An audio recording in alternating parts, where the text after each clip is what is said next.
Ẹ kú dédé àsìkò gbogbo ibi tí ẹ ti ń gbọ́ mi lé lóko tàbí lẹ́yìn òde, jẹ́ kí á gbàdúrà. Ọlọ́run bàbá wa, ayérayé nínú àwọn ọ̀run, ọba ìkó àìsà ìdíbàjẹ́, aláàánú aláàbò àti olùpamọ́ wa, olùfẹ́ wa ọ̀wọ́n jùlọ àti olùràpadà wa. A ṣe yín lọ́ba fún àánú tá a tún rí gbà ó láti tún rí ọjọ́ àìkú mìíràn nínú oṣù kìíní nínú ọdún tuntun. Ògo ní fún orúkọ mímọ́ yín o, Ọlọ́run aláàánú wa. Ẹ ó ṣe ọ̀sẹ̀ yìí ní ọ̀sẹ̀ ayọ̀, ọ̀sẹ̀ rere. Ẹ ó sì rán ìrànlọ́wọ́ sí wa láti gíìsù, láti àríwá, láti ìwọ̀ oòrùn àti láti ìlà oòrùn. Orogun mẹ́rẹ̀ẹ̀rin ayé, a ó rí ìrànlọ́wọ́ gbà. Ọ̀rọ̀ tá ò gbéyàwó lẹ́nu yóò sì ṣe wá ní rere nítorí tí a gbàdúrà lórúkọ Jésù Kristi Olúwa wa. Àmín, àmín orúkọ Jésù. Ìwé ọ̀run ṣíṣí tí a ti ọwọ́ olùṣọ́ àgùntàn yín náà kọ Adéjàre Adébóyè kọ. Ení ọjọ́ àìkú ọjọ́ 19 oṣù kìíní. Àkòrí tí a ó gbéyàwó sọ pé orísun gbogbo ìrànlọ́wọ́. Orísun gbogbo ìrànlọ́wọ́. A mú àkọ́sórí wa nínú ìwé orin Dáfídì orí 100 ẹsẹ̀ 11. Orí 100 ẹsẹ̀ 11 fún wa ní ìrànlọ́wọ́ nínú ìpọ́njú nítorí asán ni ìrànlọ́wọ́ ènìyàn. Nígbà tí a mú bíbélì kíkà wa nínú ìwé orin Dáfídì bákan náà orí 54 ẹsẹ̀ 1 dé 7. Ìwé orin Dáfídì orí 54 ẹsẹ̀ 1 dé 7. Olúwa, gbà mí nípa orúkọ rẹ o, sì ṣe ìdájọ́ mi nípa agbára rẹ. Gbọ́ àdúrà mi Ọlọ́run, fetí sí ọ̀rọ̀ ẹnu mi. Nítorí àwọn àlejò dìde sí mi, àwọn aninilára sì ń wá ọkàn mi. Wọn kò dá Ọlọ́run sí ní ojú wọn o. Wọn kò ka Ọlọ́run sí ní ojú wọn o.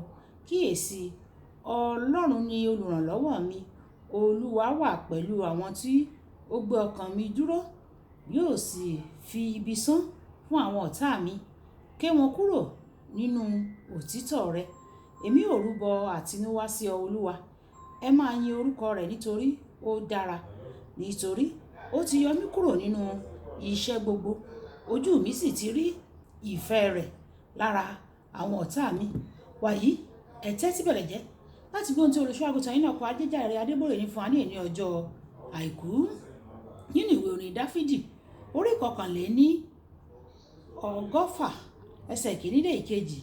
Dáfídì wípé èmi yóò gbé ojú mi sórí òkè wọn ni. Níbo ni ìrànlọ́wọ́ mi yóò àti wá?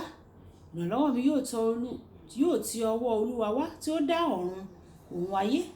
Ibi kíkà yìí fi hàn wá pé ìrànlọ́wọ́ máa ń wá pẹ̀lú ẹni tí ó dá ọ̀run àti ayé. Ìbéèrè náà ni pé ǹjẹ́ ìwọ yóò wá ìrànlọ́wọ́ lọ sọ́dọ̀ rẹ̀ bí? Nínú ìwé orin Dáfídì orí 56 ẹsẹ̀ 1. Dáfídì wípé Ọlọ́run ni ààbò àti agbára wa lọ́wọ́lọ́wọ́ ìrànlọ́wọ́ ní ìgbà ìpọ́njú.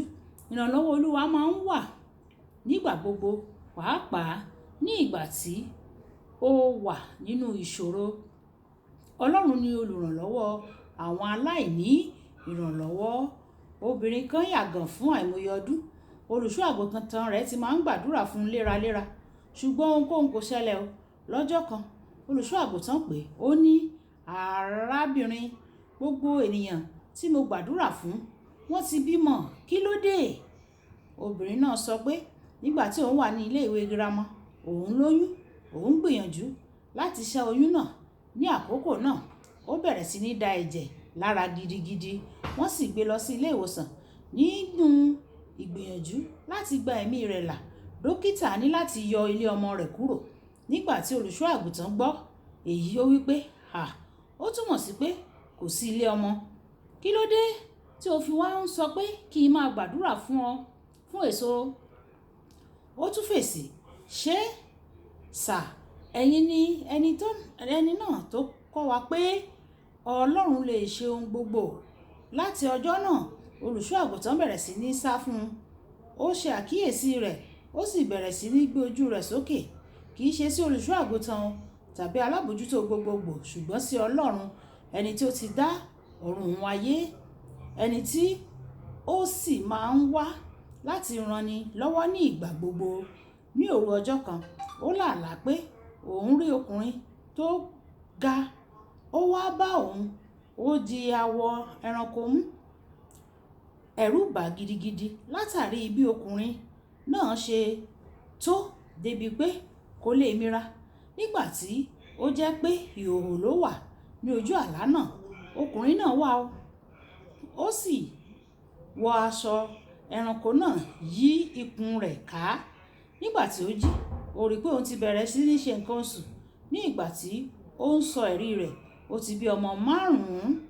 Olùfẹ́, má ṣe gbójú sókè sí olùṣọ́ àgùntàn kankan o, evangelist tàbí alábòjútó gbogbogbò fún ìrànlọ́wọ́. Kàkà bẹ́ẹ̀, gbójú sókè sí orísun gbogbo ìrànlọ́wọ́. Kò sí ẹni tí ó lè ràn ọ́ lọ́wọ́ láìsí ìyọ̀ǹda Ọlọ́run rárá o. Dípò kí o máa gbójú sókè sí àwọn ènìyàn, kí ló dé tí o kò lọ sọ́dọ̀ ẹni náà tí ó ní ìrànlọ́wọ́? Ìrànlọ́wọ́ rẹ̀ máa ń wà pẹ̀lú rẹ̀ ní ìgbà gbogbo. Ìrànlọ́wọ́ rẹ̀ máa ń wà pẹ̀lú rẹ̀ ní ìgbà gbogbo. Kókó àdúrà: Baba, mo gbé ojú mi sókè sí ọ. Rán ìrànlọ́wọ́ sí mi lónìí.